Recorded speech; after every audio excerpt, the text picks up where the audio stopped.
Someone in Greenwald, thank you for speaking with Blue Jersey. Before we get into specific issues, just to get to know you a little bit, can you tell me who are your political heroes? My mother is my number one political hero. She was one of the greatest role models in my life. She was one of the strongest advocates for my brother and myself, obviously as our mother. But as I watched as a young boy when I was growing up, my brother and I learned to swim in a cedar pond over in Cherry Hill called Columbia Lakes. They had the township had the audacity to raise the fee from $3 a summer to $5 a summer. But for a family like mine and for my brother and myself, that meant that we wouldn't have had any place to go swim during the summer. And my mother, in the first action that I saw for political activity, had my brother and I stand out there back in the day of wooden bats, nailing signs to our bats saying, "Please don't raise the fees." And my mother went to fight for the rights of my brother and I, and in essence was fighting for families like all of ours. That was my first exposure to political activity. And I watched her champion those rights for citizens throughout her 20-year career in public service. And when she passed away, my mission and my goal was to keep that memory alive and to fight for rights like that. Moving on to some specific issues, many people are surprised that the governor compromised on the teacher tenure bill. He didn't get everything he wanted, but signed it anyway. What's next with regard to teacher tenure? You know, I think now is an opportunity to really see how does the bill that we worked on in a compromised fashion, how does it work? You know, I think the goal that everybody had going into that, and my style of leadership, is to bring people to the table. So we brought the leaders in this debate to the table, people like teachers, school administrators, parents groups, sit down and understand what were our goals. And it's no surprise everybody's goal was the same. We don't want a bad teacher in front of our kids, and if we need to remove a bad teacher, we want to do it in a way that doesn't bankrupt the taxpayers and doesn't take money out of the classroom with kids. It's amazing when you really focus on what is the problem, get people together to address it, you can find that common solution. We now have to say, over this short period of time, is it effective and does it work? And I think, you know, too often in government, we pass something and then we rush to improve it. Let things percolate a little bit and see how they work. You know, let's see what the outcome is. We've had success in that in the past on certain pieces of legislation that we did, like the expansion of the Cancer Center and others. Let it take hold, let it see, let it ruminate a little bit in the community and see what exactly we have before you start changing things and making it work. So are you happy with the new teacher evaluation system? I am, because again, I think the people that were involved in that were the very people that participate in it. It was people like the teachers, like administrators, and really trying to take a system that would streamline it. And in government, let's be honest, what we have to do, we have to get 41 votes and 21 votes in the Assembly and the Senate, where we are foot soldiers on the ground with the people we represent, the parents, the kids, the teachers. But then you have to get that one vote of the governor. And as you know, and it's no secret to anybody, finding a level of compromise that would get his approval is critically important.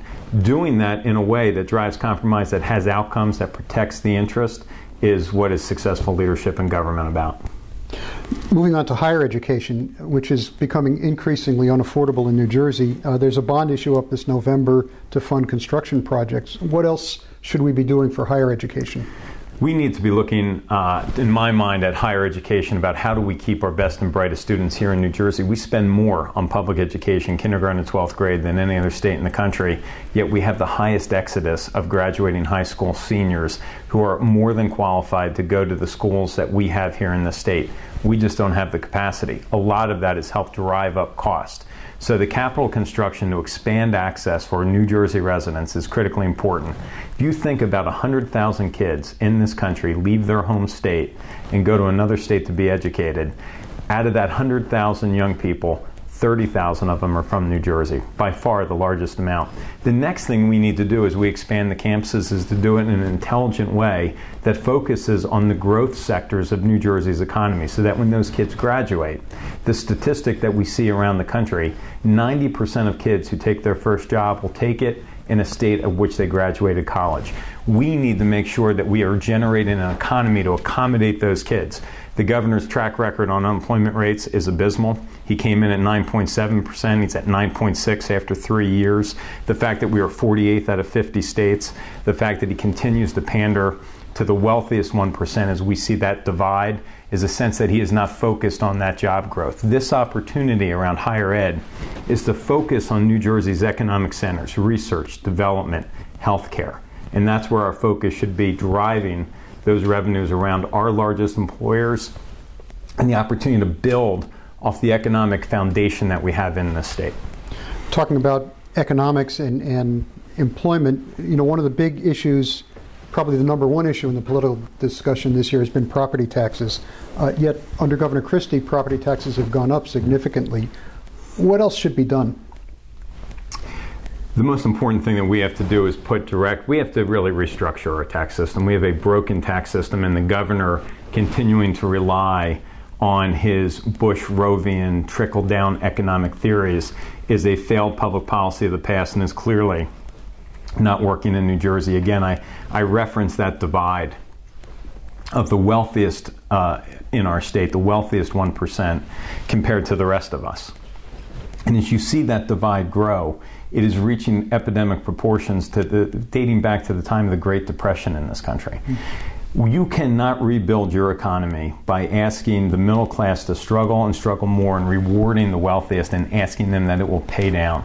We need to share this disparity, and I think the greatest way to attack our property tax crisis, which is the most crippling tax, it is the highest property tax in the nation and highest by far, it is more than twice the national average, is to make sure that the wealthiest among us share that wealth to drive down that crippling tax. Now, some people say, well, isn't that unfair to them and won't they leave? The reality is, as a business owner, as people that employs young people coming out of college, my growth economically is stunted by the fact that the young people that I have to attract and hire can't afford to live in New Jersey. If I could attack that property tax crisis and bring those numbers down, keep the talented workforce that we have here that we've talked about around educating, the economy will grow, the wealthiest wealth will grow, and the property tax will become stabilized. If you stabilize that property tax and you begin to cut into it, not with artificial deflation numbers, but to really attack it and cut into it, businesses will want to relocate here because they'll be able to afford to hire a workforce that can live here. And by attacking both of those issues, by attacking the property tax crisis and sharing that wealth, the wealth of all of New Jerseyans will grow. And that old saying, the rich get richer, they'll do fine. And they understand. And that's why they haven't left the state. It's why their numbers have grown in New Jersey. The group that has left New Jersey, the statistics show, are families making approximately $147,000 a year. Those are middle-class families that can't afford the housing costs and the property taxes of this state. Talking about housing costs, yesterday Assemblyman Green held some hearings on the affordable housing and the seizing of funds by the governor. What should the legislature do in general to ensure that funds that are allocated to specific projects are used for those projects and not put back into the general fund? And also, what can you do to ensure that the housing legislation in the Mount Laurel decision is followed? Well, there's multiple parts to that question, but the first thing is I think we already lived up as a legislature to our obligation. In the budget that we passed through Democratic leadership, we had the money protected for the municipalities for the affordable housing that they had set aside. Many of those municipalities who have worked with groups around fair share housing to make sure that that housing would be developed. That's the first and most critical thing. Unfortunately, the governor, again, on an attack on working families and middle class, struck that piece out of the budget.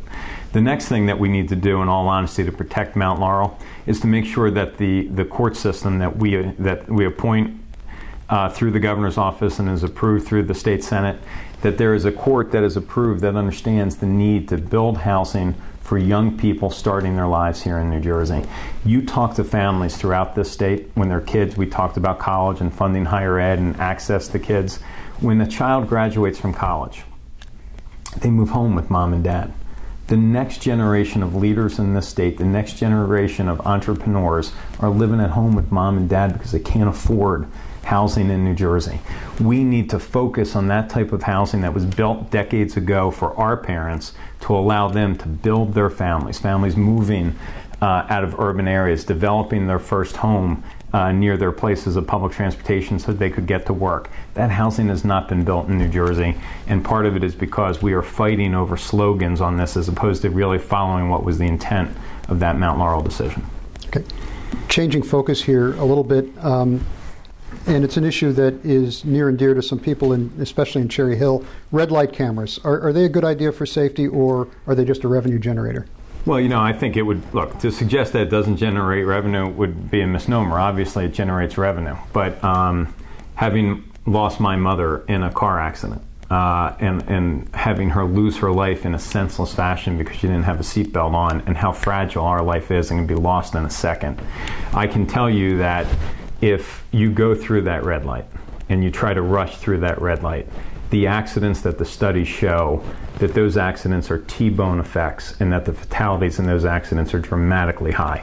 If you looked at the study of the impact on those red light cameras, and what you have seen is that the accidents are down in that life, in those intersections. Mm-hmm. If I could go back in time and change one thing, and I could save my mother from that accident, and she'd be sitting here before you today as opposed to myself, I would give up everything I had but my children to make that happen. And I'm telling you that statistically, those are true. So we need to marry those statistics with the reality of what the impact is. And I can tell you, everybody knows where those red lights are in the community in which they live. Everybody goes to those red lights and they stop and they don't go through them. And the impact on it is very real in saving lives. And those red lights are at intersections that were in hazardous conditions.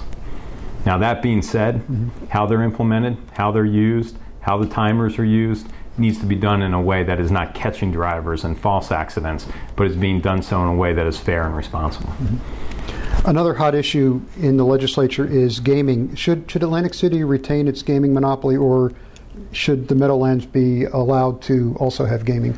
I think this is a balance that those of us in South Jersey, really recognizing my role as a statewide leader, but having my roots in South Jersey, this is an issue that we've dealt with for decades now. Very proud of some of the people that we have, people like John Berticelli here in South Jersey, who I have the greatest respect for, who has been an absolute leader on this issue. There is a balance here between protecting the investment of billions of dollars in Atlantic City, and as we are trying to reinvent that city into something more than just a gaming destination, to marry in today's technological age and advancements the growth of gaming in a smart way that protects Atlantic City's investment and its growth, but also allows New Jersey to compete on a real way with gaming that is now encroached on our borders. Years ago, when I was first elected to the State Assembly, we dealt with a very difficult financial crisis at Garden State Racetrack. It was the racetrack of the 21st century. It was state of the art. It burned down originally 10 days before my mother was elected the first woman mayor of Cherry Hill. I remember at the age of 9 years old watching the mushroom cloud in Cherry Hill around the corner from where the campaign was being held. The reality is that crisis spurned the redevelopment of a racetrack that then could not exist in spite of its technological advancements because of the increase of gaming down in Atlantic City. We looked then at putting slot machines at that racetrack to save it. We ultimately decided not to, and we watched that racetrack fail and redevelop because of the loss of what it would mean for Atlantic City and drive this region of the state really into a major recession. That being said, times have changed since I was first elected in 1995. And I can tell you that when we did that, there wasn't casino gaming in Pennsylvania. It wasn't in New York. We have to be able to change with the times, and the position that we took 15 or 20 years ago is not a constant. It has to look at the realities in which we deal. Moving on to some politics issues. There are 3 special assembly elections this November. Currently, those seats are held by 1 Democrat, 2 Republicans. Can the Democrats pick up a seat? I think the Marie Cofield seat's a very interesting seat. She lost by 3 percentage points in the last election. I think it's a very interesting discussion point with President Obama at the top of the ticket in New Jersey, which is a blue state. They are races that we are looking at very closely. I think the story around Gabby Mascara, who's the one lone Democrat, as you mentioned, she is an American success story. She is the hope that we hope for all of our children. And I'm very proud of her. I look at her with great admiration. She started as a staffer in our Trenton offices and has risen herself in her career to a level where she now sits in the General Assembly, where she once staffed members. And I think that seat is very secure. But look, I'd like to see us win all 3 seats. But the reality is I think that those are our best opportunities. Even though his popularity ratings hover around 50%, the media touts Governor Christie's popularity. He's certainly very good at messaging. How can the Democrats improve their messaging? Look, doing interviews like this is very important. This is how you improve your messaging. We need to take a grassroots movement to the people of New Jersey. The governor's messaging is unique, not because it's Governor Christie, but because of the constitutional structure of New Jersey. The fact that he is the only statewide elected officer, unlike other states that elects their attorney general or elects their treasurer, like in Pennsylvania. Governor Christie is the only one who runs completely throughout the state. The rest of us, in spite of our legislative leadership positions, we represent one of 40 districts, and it's hard to grab that same microphone. We need to go to the streets, we need to get to the people, we need to reach out in grassroots. I think what's interesting about the governor's popularity, though, is those who don't like him really don't like him.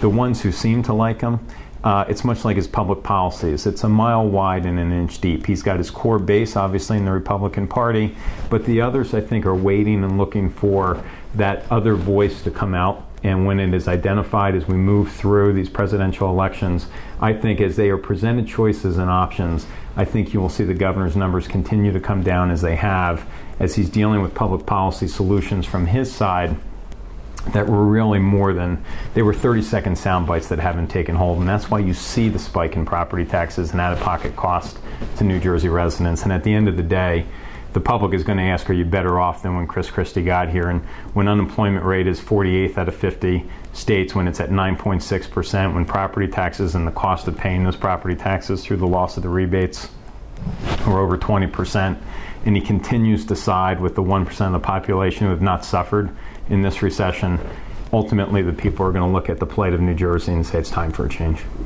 Your name is one of the more prominent being mentioned as a candidate to oppose Governor Christie in 2013. What are the factors that would go into your decision-making process to decide whether or not to challenge the governor? First and foremost for me, it's going to, as it always was with my mother, the decision for myself will be what is right for my family and myself. And my family will be an integral part of that decision.